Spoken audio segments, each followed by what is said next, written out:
আপনি কি করতে চান এটা হিডেন রাখেন। আপনি যদি বড় কিছু করতে চান তাহলে এটা কি করে রাখেন, গোপন করে রাখেন, এটা ডিসক্লোজ করেন না। ডিসক্লোজ করা মানে কি, আর করতে পারবেন না কাজটা, বলার দরকার নাই। অনেক বড় স্বপ্ন, এটা গোপন করে রাখেন। অ্যাকশনস স্পিক লাউডার দেন ওয়ার্ডস বলা হয় না, কাজ করে দেখেন। মুখে বলা একদল লোকের অভ্যাসে পরিণত হয়েছে, মোকাবেলা এটা মুনাফিকের কাজ। আর মুনাফিক তো কাম করে না, কারণ কথা কয়। ইয়াকুলুনা বিআফওয়াহিম মা লাইসা ফি কুলুবিহিম। অতএব কেবল ইসলাম প্ল্যান প্ল্যান প্ল্যান এতে বিশ্বাস করে না। কেবল তুমি কি করো, পরিকল্পনা করো, ইসলাম এতে বিশ্বাস করে। ইসলাম বলে করো, কাজ করো, কাজ করো, এক পারফর্ম পারফর্ম পারফর্ম, কাজ করো, কাজ করো, কাজ করো। আমরা আমাদের সন্তানদের জন্য যেটা করি, ভেরি আনফরচুনেটলি, আমরা তাদেরকে কি দেই, কমফোর্ট দেওয়ার চেষ্টা করি, এডুকেশন দেওয়ার চেষ্টা করি, আমরা তাদেরকে বাড়ি ঘর দেওয়ার চেষ্টা করি, আমরা তাদেরকে ওই করবো সেই করবো ইত্যাদি ইত্যাদি। অনেকে তো ইমোশনাল হয়ে একেবারে চোখের পানি ফেলে দেয়। আমার ছোটবেলায় আমি কত কষ্ট করছি, আমার পোলা পায়েন যেন কষ্ট না করে, আছে কিনা এরকম? এরপরে দেখবেন এই কামই করে, আমার ছেলে মেয়ে যেন কষ্ট না করে, এই কারণে আমি কষ্ট করতে দিই না। আপনি কষ্ট করছেন দেখে আপনি বড় হয়েছেন, আপনার পোলাপান কষ্ট করবেন, অতএব এগুলো কি শয়তানের খাবারে পরিণত হবে। কারণ strong times make weak people. আপনি যখন খুব অর্থবৃত্তের মধ্যে থাকেন তখন আপনার সন্তানরা দুর্বল হয়ে যাবে। এটাই পৃথিবীব্যাপী কি, এটাই নিয়ম, এটাই আল্লাহ সুবহানাহু ওয়া তাআলার সুন্নাহ। আশাদ্দুন নাসি বালাআন আল আমবিয়াউ সুম্মা আল আমসাল ফাল আমসাল। রাসূল সাল্লাল্লাহু আলাইহি ওয়াসাল্লাম বলেছেন, বিপদ সবচেয়ে বেশি হয়েছে নবীদের, তারপরে যারা বেশি আল্লাহওয়ালা, তারপরে যারা বেশি আল্লাহওয়ালা। টাকা পয়সা কম থাকলেই মনে করেন না যে আমি তো খুবই খারাপ অবস্থায় আছি, এটা মনে করার কোনো কারণ নাই। আল্লাহ তাআলা আপনার জন্য বড় কিছু ব্যবস্থা করে গেছেন, কেবল নিজের লক্ষ্যে এগিয়ে যেতে হবে। ইউসুফ আলাইহিস সালাম একটা স্বপ্ন দেখেছেন, আপনার স্বপ্ন কি বলেন? নিশ্চয়ই একটা স্বপ্ন থাকা উচিত, এবং that is to be positive. যে ইয়াংরা যারা আছেন তাদের স্বপ্ন কি, আপনার সন্তানদের স্বপ্ন কি, আপনি কি তাদের সাথে স্বপ্নে আলোচনা করেন কিনা? তোমার বাবা এরকম হওয়া উচিত, তোমাকে দেখে, তোমাকে নিয়ে আমি এরকম স্বপ্ন দেখতে চাই, বা তোমাকে আমি এরকম একটা জায়গা দেখতে চাই, এটা বলতে হবে ওদের কাছে, এই ঘটনাগুলো বলতে হবে, তাইলে ওরা স্বপ্ন দেখা শিখবে। ইউসুফ আলাইহিস সালাম এসে বলছেন, বাবা এবার তাকে কি বললেন, ভাইদের কাছে এই কথা বইল না। কেন? ভাইদের, ওনার তো নবীরই তো ছেলে। ভাইদের কাছে লা তাকসুস রুইয়াকা আলা ইখওয়াতিকা ফায়াকিদু লাকা কাইদা। তাহলে তোমার ব্যাপারে তার কোন একটা চক্রান্ত ষড়যন্ত্র করতে পারে। এটা খুবই গুরুত্বপূর্ণ একটা জিনিস প্রিয় ভাইরা। আমাদের দেখবেন একদল লোক আছে, কি করব না করবো এটার খবর নাই, কিন্তু এমনি ফেসবুকে বিশাল বড় একটা লিস্ট, আগামী বছর আমি এইটা করব। ও কিয়ামত পর্যন্ত থাকলে, বেঁচে থাকলে এই কথা বলতে পারে, এই কাজ করতে পারবে না। বুঝতে পেরেছেন? আপনি কোনো প্রকাশ করে দিলে আপনি ওই কাজটি আর করতে পারবেন না। তখন কে যে শত্রু হয়ে যাবে, ইউ নেভার নো, আপনি জানেন না। এমনকি আপনার একেবারে ভেরি মাচ সিবলিংস, আপনার ভাই এবং বোনেরা আপনার বিরোধিতায় চলে যেতে পারে। কারণ মানুষের জন্মগত একটা সমস্যা কি, এনভি। এনভি মানে হচ্ছে মানুষকে কি করা, অন্য কাউকে ঈর্ষা করা। এই পৃথিবীতে সর্বপ্রথম যে অপরাধ হয়েছে মানব ইতিহাসে, সেই অপরাধটার নাম কি? ঈর্ষা, হিংসা, তাই না? কে করছে কাকে? হ্যাঁ, ভাই ভাইকে করেছে। এরও আগে হয়েছে, আদম আলাইহিস সালামকে করছে কে? শয়তান। আদম আলাইহিস সালাম করেছে, আদমকে এত সম্মান, ওয়ালাকাদ কাররামনা বানি আদম। আদম মানে ইবলিসের, তার একটা প্রত্যাশা ছিল আমি জিনদের সর্দার, অতএব আমি যদি কারো সেজদা করা লাগে তাহলে আমার সেজদা করবে, আমি এত ইবাদত করি, আমি এই করি সেই করি। কিন্তু হঠাৎ করে আদমের আজকে বানায় কয় তোমরা তারে সেজদা করো। কেমন কথা হলো? না, আমি সেজদা করতে পারবো না। আবা ওয়াস্তাকবারা ওয়া কানা মিনাল কাফিরিন। আবা, সে অস্বীকার করেছে। অস্বীকারের মধ্যে কি আছে? ঈর্ষা আছে। কারণ সে বলেছে আপনি আমারে বানাইলেন আগুন দিয়ে, আর তারে বানাইছেন মাটি দিয়ে, আমি কেন তারে সিজদা করব? Envy is there. যখন আপনি দেখবেন, যখন কেউ দেখে যে আপনি তার চেয়ে এগিয়ে গেছেন, তখন সে আপনাকে ঈর্ষা করবেই, তখন সে আপনাকে হিংসা করবেই। এটা মানুষের স্বভাবজাত।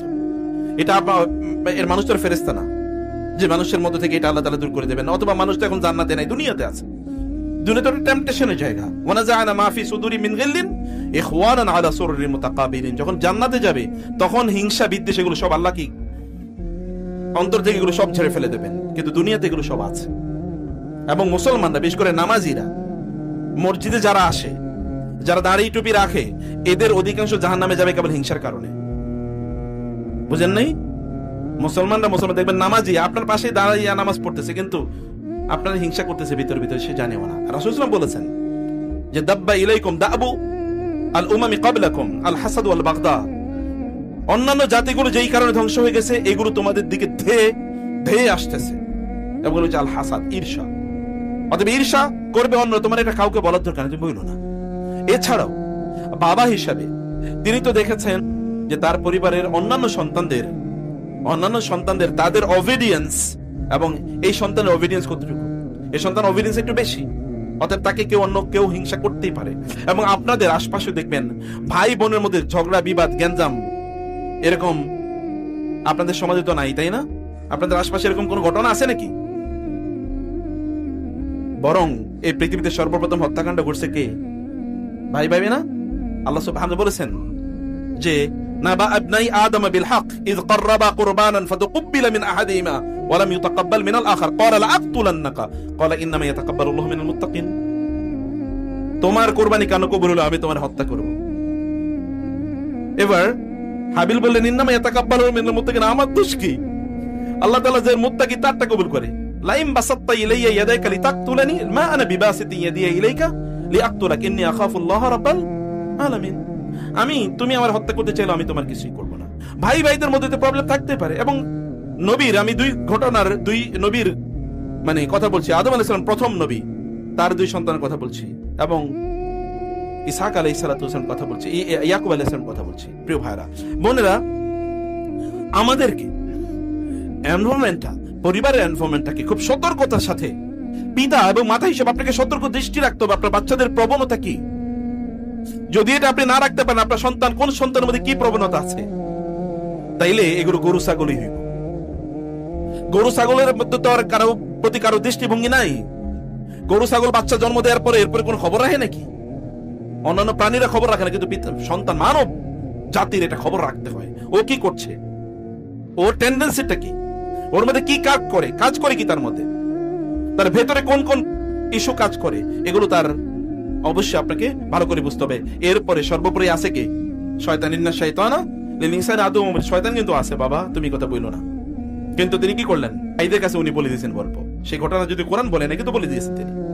বলে দেওয়ার পর এবার ভাইরা তাকে নিয়ে প্লট ডিজাইন, ষড়যন্ত্র চক্রান্ত করা শুরু করে দিল। এবার তারা নিজেরা একটা অভিযোগ উপস্থাপন করেছে। অভিযোগটা কি? অভিযোগটা হলো যে অবশ্যই ইউসুফ ও আখু এবং তার ভাই, অর্থাৎ ছোট দুইজন, লাস্ট দুইজন, সবচেয়ে ছোট জনের নাম কি?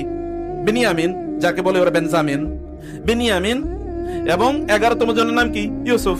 এই দুইজন, ইউসুফ এবং তার ভাই, কারণ এখানে দুই মা কয়জন? দুইজন। ইউসুফ এবং তার ভাই আলাইহিমুসসালাম, এই দুজনের মা এক আলাদা, আর ওনাদের মা আলাদা, বাকি 10 জনের মা আলাদা। তো বলেছে যে ইউসুফ এবং তার ভাই আহাব্বু ইলা আবিনা মিন্না, আমাদের চেয়ে তুলনামূলক বাবা তাকে বেশি ভালোবাসে। ইন্না আবানা লাফি দালালিন মুবিন, বাবা কিন্তু ঠিক করছে না কাজ।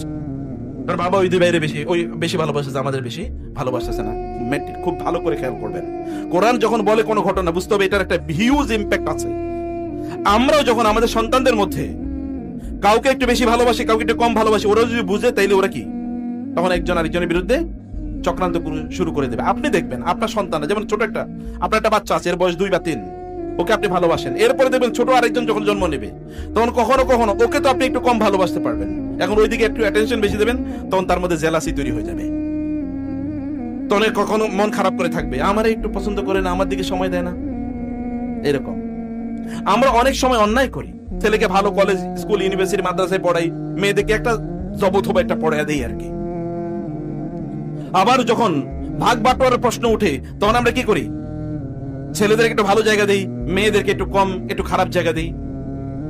বিয়ে শাদী ইত্যাদির সময় ছেলের জন্য ঘটা করে করি, মেয়ের জন্য একটু কম করে করি।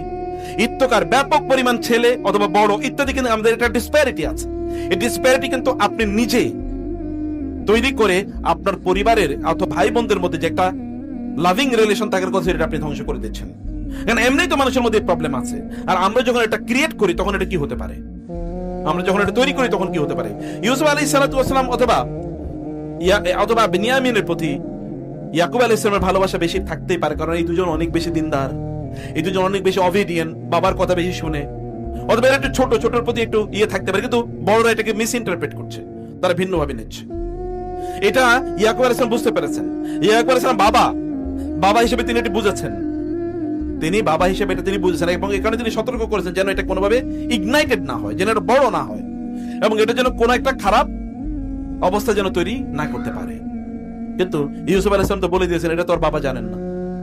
এরা অলরেডি গল্পে ভাইরা তো গল্প করছে, কারণ এটা ভালো এনভায়রনমেন্ট। আর বড় ভাইদের তো তিনি শ্রদ্ধা করেনি, অতএব তাদেরকে তিনি কোনো কথার ছলে, খেলার ছলে তিনি কথাবার্তা থেকে বলে দিয়েছেন। এবার তারা তাকে হত্যা করে জন্য ডিজাইন করলো। কিন্তু ইউসুফ আলাইহিস সালাতু ওয়াস সালাম যেহেতু তিনি আল্লাহওয়ালা, যেহেতু তিনি আল্লাহর মনোনীত, এবং এর আগে আল্লাহ তাআলা বলেছেন ওয়াকাযালিকা ইয়াস্তাবিকা, তোমাকে আল্লাহ তাআলা এভাবেই নির্বাচন করেছেন, তোমাকে নির্বাচন করেছেন। এবং আল্লাহ তাআলা তাকে তা'উইল হাদিস, মানে স্বপ্নের ব্যাখ্যা, ঘটনার পেছনে কি আছে, কে কখন কি কথা বলে, এটা তিনি বলতে পারতেন। আল্লাহ তাআলা তাকে এরকম দূরদর্শিতা আল্লাহ তাআলা তাকে প্রদান করেছেন। এটা একটা যোগ্যতা। এই যোগ্যতা তার ছিল। আমাদের ইয়াংদের কি আছে বলেন? আপনার কি দক্ষতা আছে, কি যোগ্যতা আছে, কি স্কিল আছে, যেটা দিয়ে আপনি মানুষের সার্ভ করবেন, মানুষের সার্ভিস দেবেন। এবং চরিত্রের অবস্থা দেখেন, এখন তো আমরা যেখানে যে এখানে মারামারি লাগিয়ে দিই, এমনকি ফতোয়া নিয়েও মারামারি লাগাই। অন্য জিনিস তো আছে, ফতোয়া নিয়েও মারামারি লাগে। এই মারামারিটা লাগানোই আমাদের দিনদারি। কিছু কিছু লোকের দিনদারি হলো কি করা? মারামারি লাগানো।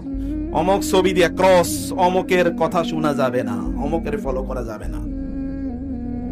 ট্রুথ এক্সপোজ নাম দিয়ে একদল ইয়াং পোলা পাইন, আল্লাহ রাসূল বলেছেন, যাদের তারা হবে কি আহদাসুল আসনান, মাত্র দাঁত বাইর হইছে, মাত্র দাড়ি গজাইছে, এরাই এখন মহাপণ্ডিত। অমকের কথা শোনা যাবে না, অমকে এই অমকে তেই, সে মাত্র এর মধ্যে 2-3টা লেকচার শুনছে অথবা 2-3টা বই পড়ছে, এতটুকুই শেষ। এরপরে এখন উনি মহা মুজতাহিদ, এখন তিনি ফতোয়া দিয়ে বেড়ান। এখন কিন্তু ইউসুফ আলাইহিস সালামের চরিত্র দেখেন, ইয়াংরা ভালো করে বুঝে কখন মানুষ আবেদনে পড়ে যায়। মানুষের দুর্বলতার মুহূর্ত, সবচেয়ে দুর্বলতম মুহূর্ত যখন তারা যুবক যুবতী থাকে। কিন্তু সেই অবস্থায়ও তিনি এত একটা সেফ এনভায়রনমেন্টে থেকেও তিনি তার পবিত্রতাকে, চারিত্রিক পবিত্রতাকে কিভাবে তিনি রক্ষা করেছেন, সেখানেও তিনি তার নিজকে রক্ষা করে চলেছেন এত হিউজ একটা টেম্পটেশনাল এনভায়রনমেন্টে। আবার যখন তিনি কারাগারে নিক্ষিপ্ত হন, তখনও কিন্তু তিনি এমন আচরণ করেন, কারাগারে সবচেয়ে ভালো মানুষরা থাকে, তাই না দুনিয়ার? কি বুঝেন না আপনারা? কারাগারে তো সব আল্লাহওয়ালা, আল্লাহর নবীরা, ফেরেশতারা সব কারাগারে গিয়ে থাকে নাকি? কারাগারে সবচেয়ে খারাপ লোকেরাই থাকে। হ্যাঁ, যদি জালিমের কারাগার হয় তাহলে সেখানে কিছু ভালো মানুষ থাকতে পারে, কিন্তু সব ভালো মানুষ কি কারাগারে থাকে নাকি? নো। কারাগারে গিয়ে তিনি আচরণ কি করেছেন? এত বিপদ আপদের পর এরপরে তো কি তার মাথা গরম হয়ে যাওয়ার কথা, তিনি অধৈর্য হয়ে যাওয়ার কথা, পাগল হয়ে যাওয়ার কথা। ভাইয়েরা হত্যা করার জন্য কূপে নিক্ষেপ করে, বাজারে গিয়ে তাকে বিক্রি করে দেয়া হয়। এরপরে আবার ওই নারী তাকে বিভিন্ন প্রলোভন করে, তারপরে আবার তার বিরুদ্ধে মিথ্যা অভিযোগ করা হয়, তাকে কারাগারে নিক্ষেপ করা হয়। কারাগারে 1-2 বছর না, বছরের পর বছর। সেখানে কারা বন্দী যারা আছে তারা তাকে এসে বলে, ইন্না নারাকা মিনাল মুহসিনিন, আপনি তো খুবই ভালো মানুষ। কিভাবে একটা মানুষ এতদিন পর্যন্ত ভালো থাকে? কিভাবে ভালো থাকে এতদিন পর্যন্ত? এটা তো লাইক অরফান, একেবারে একজন অরফানের মতো। অরফান মানে কি? এতিমের মতো, কারণ বাবা নাই, কোথায় সেই মা নাই, বহুদিন পর্যন্ত বাবা এবং মা থেকে সে অনেক অনেক দূরে। কি এমন শিক্ষা ছোটবেলায় পেলেন তিনি যে যেখানেই তিনি যান সেখানেই তিনি তার চরিত্রের সর্বোত্তম পরাকাষ্ঠা তিনি প্রদর্শন করছেন। কি পাচ্ছেন? আমাদের বাচ্চাদের কি করছি আমরা? ঘর থেকে বাইরে হইলে কি শয়তানের ট্র্যাপে পড়ে যায়। তো তিনিও তো শয়তানের ট্র্যাপে পড়তে পারতেন। ইন্না শায়তানা লাকুম আদুউম মুবিন, শয়তান তো স্পষ্ট শত্রু। শয়তানই তো বিভিন্ন জায়গায় তার জন্য বিপদের প্লট তৈরি করেছে। ভাইদেরকে তিনি বলেছেন, ইন্না শায়তানা ক্বাদ নাযাগা বাইনাই ওয়া বাইনা ইখওয়াতি, আমার এবং আমার ভাইদের মধ্যে মূল ফাটলটা ধরাইছে শয়তান। তিনি নিজেও বলছেন, ভাইয়েরও সেটা বুঝেছে। তো শয়তান তো সব জায়গায় আছে, কিন্তু আমাদের সন্তানদের ব্যাপারে আমরা কি নিশ্চিত? এমনকি ঘরেই যখন আছে তোরাই আমরা নিশ্চিত নাকি যে ওরা দিনের মধ্যে আছে কিনা, দিন প্র্যাকটিস করছে কিনা? সেটা কি আমরা আছি? আমরা কি নিশ্চিত করে বলতে পারি ও যখন একা থাকে তখন সে ডিভাইসে হারাম কোনো জায়গায় যায় না, ইন্টারনেটে হারাম কোনো সাইটে ঢুকে না, অথবা হারাম কারোর সাথে প্রাইভেট চ্যাট এসে যায় না, অথবা প্রাইভেট কোনো অ্যাকাউন্ট নাই যে অ্যাকাউন্টের মাধ্যমে সে কি হারাম কোনো রিলেশন কারোর সাথে মেনটেন করছে? এটা আমরা বুঝতে পারছি? এটা আমরা জানি? কখনোই যায় না। কোন এক সময় তখন মাথায় হাত, হায় হায় এতদিন বুঝতে পারি না। কিন্তু ইউসুফকে তার বাবা আলাইহিস সালাম কি এমন শিক্ষা দিলেন যে বাবা বহু দূরে, কিন্তু বছরের পর বছর, যুগের পর যুগ তিনি ওই শিক্ষা এখনো ধারণ করে আছেন। সেখানে ইউসুফ আইয়ুহাস সিদ্দিকু, লোকেরা এসে তাকে বলে, ইন্না নারাকা মিনাল মুহসিনিন, আপনি সবচেয়ে কি আপনি পরম সৎকর্মশীল, আবার ইউসুফ আইয়ুহ সিদ্দিক, হে পরম সত্যবাদী। মানে কি এমন শিক্ষা তিনি পেলেন? এরপরে একটা সিনেমা বা একটা নাটকে কি থাকে, শেষের দৃশ্যটা খুবই চমৎকার। নায়ক এসে সব ভিলেনের মেরে ফেলে, এরপরে তারা কি, এমনকি পরিবারেও যারা তার প্রতি অন্যায় করেছে তারা তখন নিহত হয়, আর ভালো মানুষগুলো সব থাইকা যায় সিনেমায়।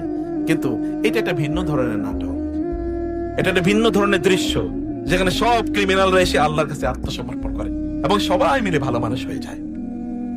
সবাই মিলে কি হয়ে গেছে? ভালো হয়ে গেছে না? এভরিওয়ান। এমনকি ওই যে আজিজের ঘরে যে নারীরা ছিল, আজিজের স্ত্রী সহ, এবং আজিজ মানে হচ্ছে গভর্নর, মিশরের গভর্নরের স্ত্রী, এবং ওইখানে যে নিসওয়া অর্থাৎ নারীরা ছিল, সে নারীরা সবাই এখন সব ভালো হয়ে গেছে। এমনকি ইউসুফের ভাইরা আলাইহিস সালাম তারাও সব ভালো হয়ে গেছে। এবং এই কথা তো বলো হয় যে ইউসুফ আলাইহিস সালামের 12 ভাই, ইউসুফ আলাইহিস সালাম সহ সবাই কি ছিলেন? নবী ছিলেন। এই কথা বলা হয় না? তারা সবাই কি ছিলেন? পরে তারা নবী হয়েছেন, এরকম কথা তো বলে। এবং এই কারণে তো 12 গোত্র, মানে ইসরায়েল 12 গোত্র, এরকম একটা দাবি আছে। এটা তাফসীর শাস্ত্রে আছে, এটা কোনো অথেন্টিসিটি নাই বা কোনো প্রমাণ নাই, কিন্তু তারপরও মুফাসসিররা এরকম দাবিও তারা করেছেন। কমপক্ষে তারা তো বড় ভালো মানুষ হয়ে গেছেন। Everyone, none was killed. কেউ সেখানে মারা যায় না বোমের আঘাতে, অথবা কি পিস্তলের আঘাতে, অথবা মারামারিতে, কেউ সেখানে মারা যায় না। সবাই জীবিত এবং সবাই ভালো মানুষ, সবাই আল্লাহওয়ালা হয়ে গেছে। কি অসাধারণ একটি গল্প এবং ঘটনা। একজন মানুষ কিভাবে এত বিপদ আপদেও তিনি আপরাইট থাকেন, তিনি এতটা নৈতিক এবং চরিত্রবান তিনি থাকেন, এত কিছু সত্ত্বেও, এবং এত সমস্যা কিভাবে তিনি ধৈর্য ধরে সংবরণ করেন। শুধু তাই না, ব্যাখ্যা, ঘটনার আড়ালে ঘটনা, আপনারা যেটা বলেন ঘটনার আড়ালে ঘটনা, অথবা কি behind the scene, behind the curtain, দৃশ্যের আড়ালেও কি রয়েছে? দৃশ্য রয়েছে। এই যে ইনসাইড স্টোরি, একেবারে ভেতরের গল্প, ঘটনার ইন্টারপ্রিটেশন, এটা কিন্তু একটা দক্ষতা, এটা স্কিল। এটা কি একটা স্কিল? তা'ওয়িলুল আহাদিস, হাদা তা'ওয়িলু রুইয়া মিন ক্বাবল। বাবা, এটাই হচ্ছে সেই গল্পের, সেই স্বপ্নের ব্যাখ্যা, যে স্বপ্ন আমি দেখেছিলাম, সেই স্বপ্নের ব্যাখ্যা। স্বপ্ন দেখছে বহু আগে, যখন তিনি স্বপ্ন দেখেছেন তখন তিনি ছোট। বাচ্চারা যেমন একটা কথা কয়েকবার বলে বাবা বাবা বাবা, ঠিক ইউসুফ আলাইহিস সালাম বলেছেন একই কথা, ইন্নী রাআইতু আহাদা আশারা কাওকাবাও ওয়াশ শামসা ওয়াল কামারা রাআইতুহুম। রাআইতু দুইবার, কোন জায়গায় কোরআনে একই শব্দ দুইবার আসে না এরকম, কিন্তু একটা বাচ্চা যেহেতু বলেছে, কোরআনও বাচ্চার গল্প মতো করে কথাটা বলছে। এটা হচ্ছে কোরআনের মুআজিজা। যখন কোরআন বলেছে তখন বাচ্চার মতো করে, বাবা দেখ, জানো আমি দেখেছি, আমি কি দেখেছি জানো, এভাবে বলেছে যে আমি দেখেছি দুইবার, আমি দেখেছি সব আমার জন্য সিজদা করে। এবং ইউসুফ আলাইহিস সালাতু ওয়াস সালাম গোটা সূরাতে কেবলমাত্র কি, এখানে অনেকগুলো স্বপ্নের ব্যাখ্যা আছে, কমপক্ষে 3টা স্বপ্নের তো বিশাল ব্যাখ্যা আছে। একটা স্বপ্ন কার? তার নিজের। আরেকটা স্বপ্ন কার? আরেকটা স্বপ্ন হলো ওই যে দুই কারাবন্দী, দুইজনের 2টা স্বপ্ন। এবং চতুর্থ স্বপ্নটা কার? বাদশার স্বপ্ন। দেখেন তো, স্বপ্ন স্বপ্ন স্বপ্ন স্বপ্ন।